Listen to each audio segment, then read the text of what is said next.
안녕하세요. 맘스 챌린지 카페입니다. 여러분도 한 해를 돌아보시면서 참 잘했다, 스스로 칭찬해주고 싶으신 일 있으신가요? 저는 물론 저 혼자 해낸 건 아니지만 독서 모임을 꾸려간 게 가장 먼저 떠올랐어요. 참 잘했다. 코로나의 가정 경조사 때문에 중간에 흐지부지해지거나 또 비대면으로 진행하기도 했지만 8권 정도 한 책밥을 지어 먹은 추억이 참 보람있게 기억되는데요. 그 책들 가운데 가장 오래 넉 달 동안 야금야금 먹으면서 삶으로 소화해간 책이 있어요. 깊고 진솔하게 책을 읽고 이야기하면서 함께 토론한 엄마들이나 또 아이들도 부쩍 성장했다고 느낀 책. 읽고 그냥 지식으로 끝나는 게 아니라 건강한 성장을 가져온 책인지라 여러분에게도 꼭 소개해드리고 싶어요. 바로 복음에 견고한 자녀 양육이라는 책입니다. 시중에 정말 많은 양육서들이 쏟아져 나오잖아요. 그만큼 자녀 양육과 교육에 대한 우리의 관심이 지대하다는 걸 보여주죠. 하지만 청소년 자살률이 심각하게 증가하고 있는 요즘 현실을 보면 우리가 추구하는 교육, 양육 방식이 정말 옳은가 의문이 들기도 합니다.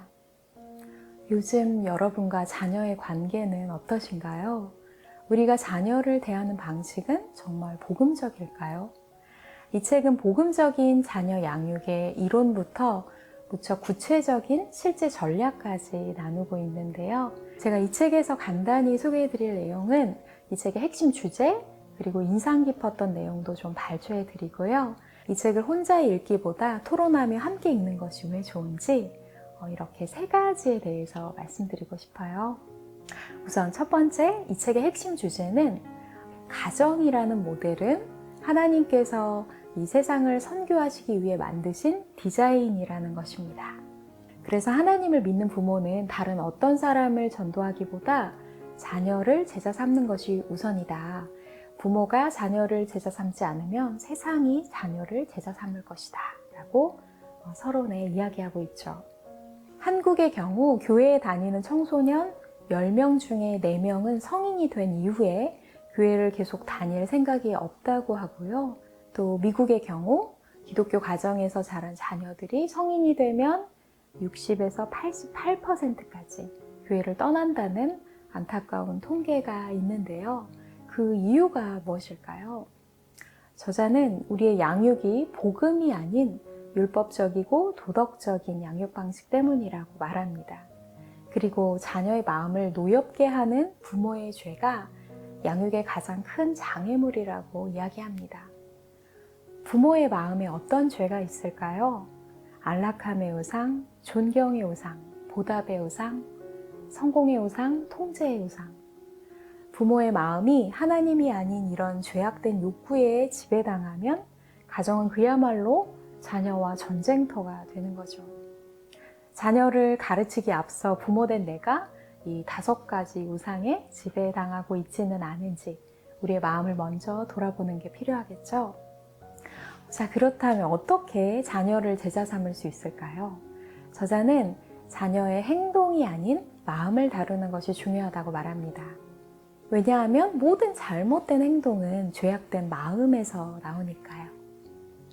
그래서 행동만 지적하기보다 자녀가 스스로 마음을 돌아보고 마음속 죄와의 싸움을 이해하도록 돕는 것이 부모의 역할인 거죠. 자녀를 훈육할 때 보통 우리가 거의 반사적으로 튀어나오는 잔소리들이 있죠. 그렇게 하지 말라고 몇 번 그랬니? 한 번만 더 그래봐. 어쩔 줄 알아.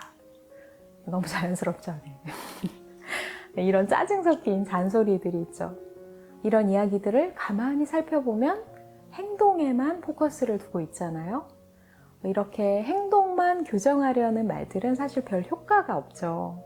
그때뿐이고 부모가 보지 않을 때는 자기 고집대로 하고, 그래서 이럴 때 자녀가 자기 마음을 돌아보게 하는 질문들을 하는 거죠. 동생을 때렸더니 네 기분은 어떠니? 싸우니까 더 잘된 거, 더 나빠진 거는 무엇이니? 공격하는 거 외에 할 수 있는 것이 뭘까? 이 상황 속에서 하나님을 생각했니? 이 상황에서 이웃을 사랑했니? 그렇게 반응하기 전에 하나님께 도움을 구했니? 쉽게 나오는 질문들은 아니죠. 어느 날 제가 아들이 반복해서 불순종하는 부분에 대해서 훈계하는데 아이가 이런 이야기를 하더라고요. 저도 순종하고 싶은데 자꾸 불순종하게 돼요. 순종하기 너무 어려워요. 그런데 그 고백이 낱말 같지 않더라고요. 뼛속까지 죄인인 저의 고백이었던 거죠. 아이의 말이 참 공감이 되고 진심이 느껴져서 별다른 말을 하기보다 아이를 붙잡고 기도했어요. 하나님, 우리는 우리 스스로를 선하게 고칠 수 없는 죄인이에요. 하나님께서 싫어하시는 죄를 저희가 제발 멀리하도록 저희 마음을 바꿔주시고 도와주세요. 이런 내용으로 기도를 했어요. 기도가 끝나자 아이가 막 울더라고요. 저희 아이만 그런 게 아니에요. 함께 토론하고 적용을 해본 다른 엄마도 그게 참 신기했다고 하더라고요. 아이와 기도가 끝나고 제가 또 말했어요. 네가 또 실수하고 불순종해도 엄마는 예수님이 그러신 것처럼 너를 용서할 거야. 너를 절대 버리지 않아. 그랬더니 막 아이가 대성통곡하고 이후에 정말 많이 변화된 모습을 볼 수 있었어요. 이렇게 하는 거구나. 복음적인 양육이 이런 거구나. 작은 경험을 했는데요. 예수님은 죄인의 친구시잖아요. 우리가 아이의 연약함을 공감하고 죄를 깨닫게 하고 끊임없이 용서하는 과정을 통해서 내가 복음을 더 깊게 경험할 수 있게 하시는구나. 그래서 자녀를 양육한다는 것은 하나님께서 주신 특권이라는 것을 깨달을 수 있었습니다. 자녀가 짐이 아닌 동역자로 변하는 순간이었죠. 여러분 마태복음 28장 18절에서 20절까지 말씀 익히 많이 들어보셨죠? 우리가 자녀를 복음으로 양육하며 제자 삼는 과정에서 항상 기억해야 할 진리는 세상 끝까지 너희와 항상 함께 계신다는 약속입니다. 아이를 키우다 보면 정말 체력도 지혜도 인내력도 바닥나고 우리 안에 끔찍한 죄와 우상들을 조우하게 되죠. 그래서 나는 부모로서 자격이 없다고 느껴질 때도 있잖아요. 그때도 주님께서 우리와 동행하고 계신다는 약속을 붙잡아야 하죠. 책에서 이 말이 참 기억에 남아요. 우리가 고집센 자녀를 양육하는 동안 하나님 아버지도 고집센 부모인 우리를 양육하신다.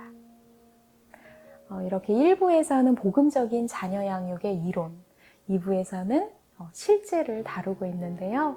자녀가 꼭 어리지 않더라도 다양한 연령대의 자녀들에게 적용할 수 있는 팁들을 제공하고 있어서 정말 유익한 책입니다. 제가 앞서 혼자 읽기보다 다 같이 읽어야 하는 이유가 있다고 말씀드렸잖아요. 세 그룹 정도 엄마들을 만나서 토론을 해보니까 딸 가진 엄마, 아들 가진 엄마, 또 아이가 하나냐 둘이냐에 따라서 현실 육아의 난제들이 정말 케바케인 거죠. 그런 구체적인 팁들은 책으로 도움받기는 좀 힘들잖아요. 오히려 비슷한 육아 환경을 가진 엄마들이 서로에게 더 큰 도움이 될 수 있더라고요. 각각의 가정에서 또 본받을 점이 있고 서로의 고충을 이해하는 그 시간 자체가 정말 큰 힘이 되었습니다. 그래서 여러분도 이 책을 통해서 믿음의 좋은 동역자들을 만나시길 바라고요. 오늘 제가 준비한 이야기는 여기까지입니다. 또 좋은 책으로 다시 만나 뵙겠습니다. 시청해 주셔서 감사합니다.